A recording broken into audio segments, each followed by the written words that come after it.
जैसा कि आप सब जानते हैं कि दिल्ली में 24 घंटे बिजली देना और फ्री बिजली देना अरविंद केजरीवाल जी की सरकार का ना सिर्फ वादा है बल्कि एक ऐसा वादा है जो लगातार 9 साल से हम पूरा करते आ रहे हैं।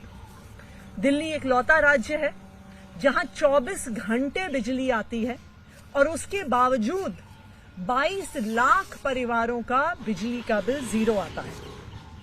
जैसा कि आप जानते हैं कि अरविंद केजरीवाल जी की सरकार की कोई ऐसी पॉलिसी नहीं है जिसको हमारे विरोधी रोकने की कोशिश नहीं करते। साल दर साल, हर साल जब भी अरविंद केजरीवाल जी दिल्ली वालों के लिए कोई काम करने की कोशिश करते हैं, उनके हित में कोई फैसला लेने की कोशिश करते हैं, तो हमारे विरोधी हर संभव प्रयास कर देते हैं उस काम को रोकने का। आपको याद होगा कि पिछले साल भी जब बिजली की सब्सिडी आने का समय आया था तो कितनी कोशिश हुई थी हमारे विरोधियों द्वारा उस सब्सिडी को रोकने की। एक समय तो ऐसा भी आया था जब हमें ये घोषणा करनी पड़ी थी कि आज के बाद जीरो बिजली बिल समाप्त हो जाएंगे। इस साल भी पिछले 1 महीने से लगातार इन लोगों ने हर संभव प्रयास कर लिया कि आने वाले वर्ष 2024-25 में दिल्ली वालों का जीरो बिजली का बिल ना आए और किसी तरह से केजरीवाल सरकार की सब्सिडी रुक जाए। इन्होंने अफसरों को बुलाया, अफसरों को धमकाया, पूरी कोशिश कर ली कि दिल्ली वालों के जीरो बिजली के बिल रुक जाए।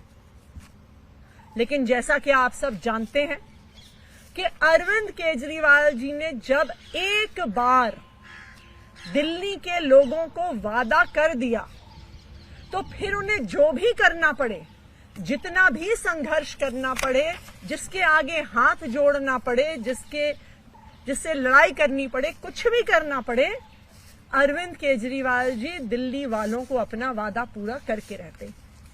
और आज मुझे सभी दिल्ली वालों को ये बताते हुए बहुत खुशी है कि आज की केजरीवाल सरकार की कैबिनेट की बैठक में जो दिल्ली वालों को फ्री बिजली के बिल मिलते हैं, जो उनको सब्सिडी मिलती है, वो 2024-25 में भी जारी रहेगी।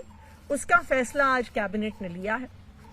तो जिस तरह अभी तक 200 यूनिट तक बिजली फ्री, 400 यूनिट तक बिजली के बिल आधे, जो सब्सिडी दिल्ली के किसानों को, दिल्ली के वकीलों को, 1984 के जो दंगा पीड़ित हैं उनको जिस तरह से सब्सिडी पिछले वर्ष 2023-24 में मिलती आई है, उसी तरह से आने वाले साल में भी सब्सिडी मिलती रहेगी।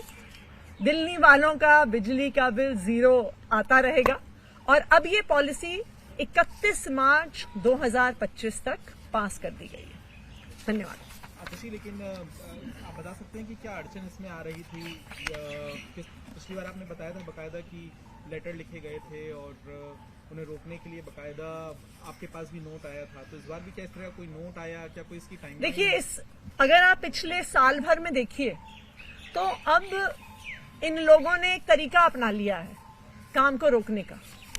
अब ये खुद खुलकर कुछ नहीं करते हैं, ये अब अफसरों को धमकाते हैं, अफसरों को बुलाते हैं, धमकाते हैं, कहते हैं कि अगर तुमने केजरीवाल सरकार के साथ काम किया, केजरीवाल सरकार की काम में मदद करी, इनकी पॉलिसी पास करवाई, लागू करवाई, तो तुम पे विजिलेंस इंक्वायरी कर देंगे, तुम्हें सस्पेंड कर देंगे, तुम्हें जेल में डाल देंगे, तुम पर सीबीआई ईडी के केस करवा देंगे।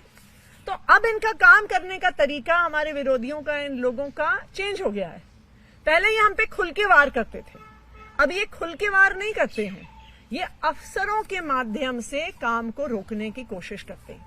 लेकिन जैसा आप सब जानते हैं, जो दिल्ली वालों को अरविंद केजरीवाल जी वादा करते हैं वो उस वादे को पूरा करके दिखाते हैं। मैम, कितनी लोगों को इसका लाभ मिलेगा? क्या उनकी संख्या बढ़ी है? और इसके ऊपर सब्सिडी के ऊपर सरकार के ऊपर कितना? देखिए, सरकार के ऊपर तकरीबन 3,500 करोड़ का सालाना वहन होता है। जो एक्चुअल अमाउंट है वो तो कंजम्पशन बेस्ड डिपेंड करता है। अप टू 200 यूनिट्स बिजली बिल्कुल फ्री होती है। 200 से 400 यूनिट में आपको 50% की सब्सिडी मिलती है।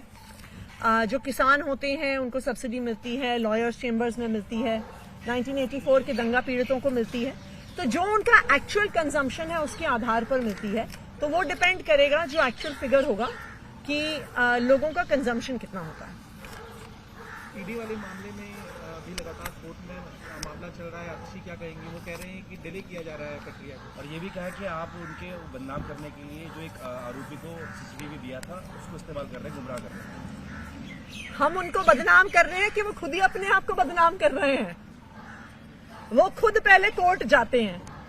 केजरीवाल जी को बार बार समन भेजने के बाद पहले तो वो अरविंद केजरीवाल जी ने जो सवाल उठाए उनका जवाब नहीं देते। उसके बाद वो खुद कोर्ट जाते हैं कि ये समन लीगल है कि नहीं है, कि अरविंद केजरीवाल जी को कोर्ट आना चाहिए कि नहीं आना चाहिए। भाई अगर आप खुद कोर्ट गए हो तो फिर कोर्ट के फैसले का इंतजार करो ना। ये तो ऐसा लगता है कि ईडी ऐसा मानती है कि जी अब तो हम कोर्ट का भी इंतजार नहीं कर सकते, हम तो कोर्ट के भी ऊपर हैं।